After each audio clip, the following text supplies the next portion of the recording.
Yoğurdunuz sulu oluyor ya da çok çabuk ekşiyorsa biz o konuyu çözdük. Bugün eşimle birlikte evde taş gibi bir yoğurt yapıyoruz. Taze inek sütünü tencereye koyup ocağın altını açıyoruz ve ısınmasını bekliyoruz. Süt kaynama noktasına yaklaşınca yoğurdun taş gibi olması için yaklaşık 15-20 dakika daha kaynatıyoruz. Süt taşlı ama sorun değil. Biraz soğuyunca üzerindeki kaymağı farklı bir kaba alıyoruz.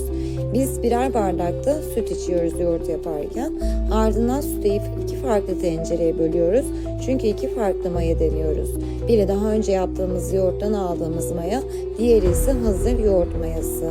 Süt mayalama sıcaklığına geldiğinde mayaları ekleyip yavaşça karıştırıyoruz. Sonra tencereleri örtü ve battaniyeye sararak 6-8 saat dinlenmeye bırakıyoruz. Sonuçta taş gibi tutmuş yaklaşık 2 kilo ev yoğurdu elde ediyoruz. Daha geç ekşimesi için yoğurdu kavanozlara alıp buzdolabında saklıyoruz.